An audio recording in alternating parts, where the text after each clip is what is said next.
Well, we want to take an opportunity to do something special. We have the anniversary, 9/11 coming up, and we want to be a people who are always remembering, the things that really shape who we became, as a result of experience. So today we have Christine with us, and we want to get an opportunity to hear her story as she remembers it from that day. So why don't we do that? Christine, why don't you tell us a little bit about yourself? I'm from New York. I worked in medical back there. I was in the city that day because I usually meet my cousin for breakfast because he works across from the towers. And,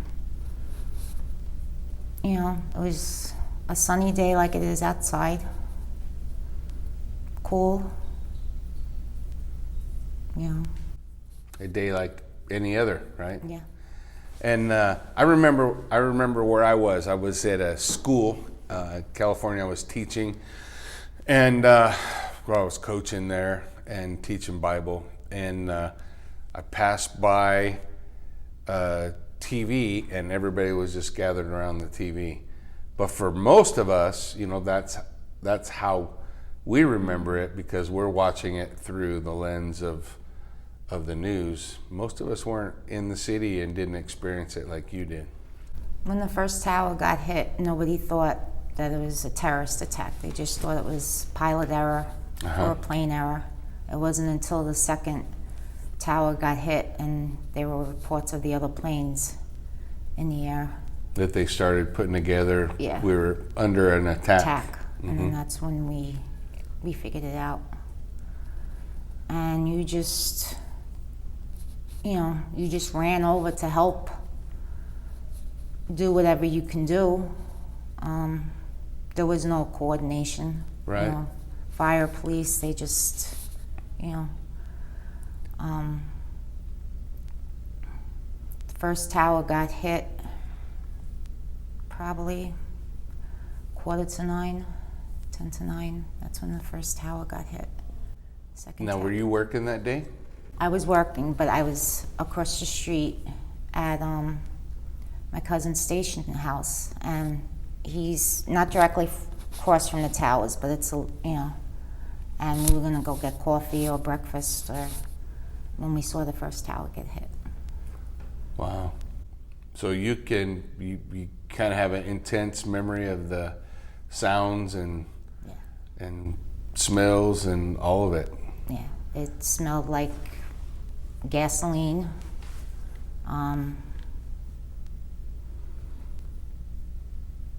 I can't even describe the sound when the planes hit, and people just jumping out of windows of the towers and just hitting the ground.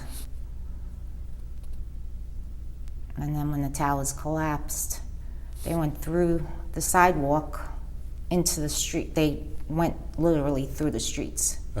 And the fires came up from underneath the street, because everything in Manhattan is underground.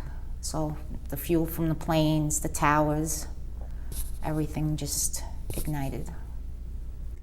When you think about the day and the attack and being there, is there one, overwhelming sense that you feel? When they came down, you ran. You didn't know where you were running. You grabbed whoever was on the left or the right of you and just ran and prayed that you were out of the way when the towers came down. And Did you have friends in the tower? yeah, I had friends in the tower, and Any of them get out? no. I had a lot of firefighters, police that I knew that were killed. I saw grown men break down. Sure. Well, it's intense, super intense moment, and incredible loss. at the same time. And I remember the stills, you know, like that would be in the paper and stuff of guys just covered in dust and faraway looks in their eyes, or weeping or whatever, you know, because of the intensity of it. And I think those are important things for us to do our best to try to stay in touch with, because immediately after all of that, there was a very unifying spirit in the nation, right? We all kind of came together to support, and which is probably the polar opposite of where we are today. Yeah, New York came together, the United States, the world came together, and you know, it was incredible, you know, just see New Yorkers like come together. No fighting, no looking at your race, no looking at the color of your skin, just people helping. Now, did you know the Lord then? You have a relationship with the Lord when that all went down? I did, and you know, I'm ashamed to say I did question because of what happened. Well, don't be ashamed to say that, because I know people who have endured far less who have questioned. That's a huge life-altering moment, you know. That's a big deal. So how do you feel now in your relationship with the Lord? Have you come through the other side of that? Yeah, I made peace. Tell me a little bit about that journey. What was that like? You know, I questioned my faith, and you know how a merciful God could let this happen to innocent people. And it took me a while to, you know, come to terms with it. But my relationship is good now with him. When you said when that day came, you were visiting with your cousin, right? And getting ready to go get coffee. Did your cousin make it through? Yeah, he did. Because a lot of firefighters were caught up in the collapse, right? Yeah, he's police, but yeah, he made it. He made it through. Well, that's He made one it thing. through. Yeah. You still have contact with them? And after a thing like that, I think most people would, you know, struggle with some form of PTSD, you know, post-traumatic stress disorder, and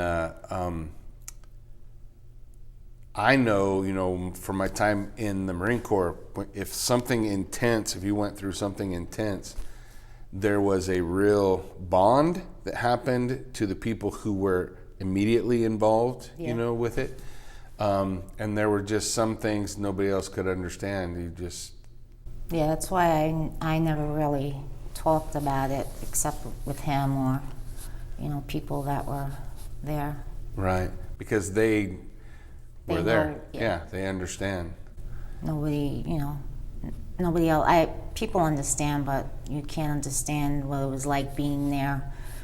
And then, you know, the days and nights, they just blended into each other. You got dark, you went to rest wherever, and you got up and you went back to work. Yeah, trying to help. Now, were you a part of digging through? Yeah, I worked the bucket brigade, and you know, things that we found, remains of people, you know, body parts of people. It was just, you know. You still dream about it? Yeah, usually as it gets closer to the anniversary, it bothers me, but for some reason it bothered me a little more earlier this year. Yeah. Yeah, I think, you know, when you talk to me about it, 9/11, for the rest of us, it's similar to when there's a death in the family. And, you know, you get a lot of support from friends and people from outside, but they get over it faster.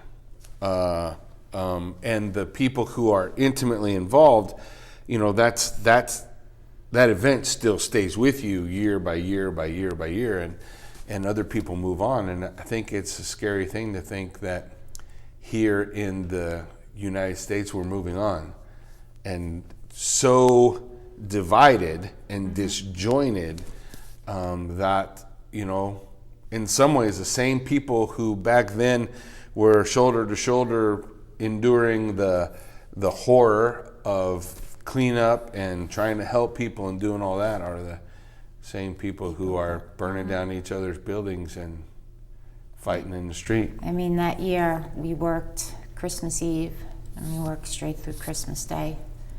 And St. Patrick's Cathedral, the Cardinal had the bells ring at midnight on Christmas morning, and you know, we said a prayer, you know, and then we went back to work.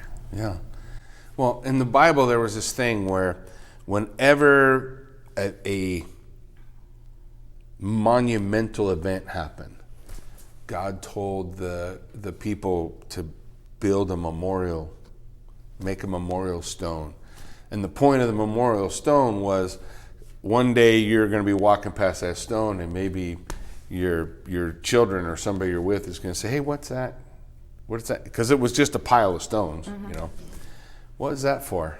And God says you want to have those anchor points where you remember the horror, you remember the pain, you remember the doubts, you remember, you know, the things that you went through, and along with that, you remember that now I'm here, you know, I have grown through it, I have held on to my faith and trust in the Lord, and now we want to encourage other people to do the same thing. Because, you know, I know my heart breaks for New York then, my heart breaks for the things people had to endure that, you know, like I said, I just watched from however many thousand miles we are away to, you know, or saw pictures. And I remember how much those pictures impacted me. You know, I remember the pictures of people jumping out the windows. And I remember the pictures of the firemen and the policemen covered with dust.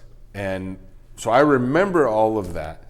But it's, like I say, it's just different to get the perspective from somebody who was on the ground going to go get coffee when the first plane hit. You know, nobody ever thought New York would, you know, be hit like that. Or those towers would come down as, you know, like they did. And then when the tower came down, the antenna on one of the towers obviously got knocked out, so there was no radio, there was no cell phone service. So you couldn't even radio in. When they saw the second tower you couldn't radio anybody inside to get whoever to tell them. Oh, yeah. No. So you can watch it coming, but you can't warn anybody. Yeah. There was no radios or nothing for fire or police to call into. Yeah. I kind of feel like that when I watch the news today. Because, you know, I can see all the things happening, but in this case, you could call them, but nobody's listening. Hey, let's stop. Let's, you know, what if there was one resounding message you wanted to deliver to the people who are watching, what would it be? You know, I don't want people to dwell 364 days on what happened, but on that 365th day, just to say a prayer for the people that were killed, for the first responders that are still dealing with things Sure. 19 years later, and just not to forget what happened.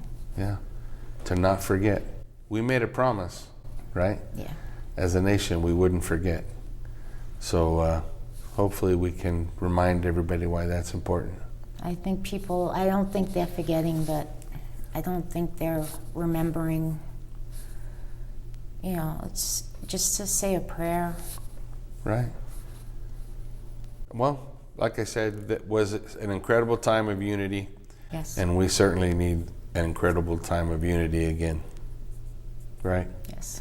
Well, I want to thank you for sharing with us, sharing your story with us. Thank It's you a so blessing to hear, and I'm blessed and honored to get to spend the time talking with you and sharing your story. Thank you so much. You bet. God bless.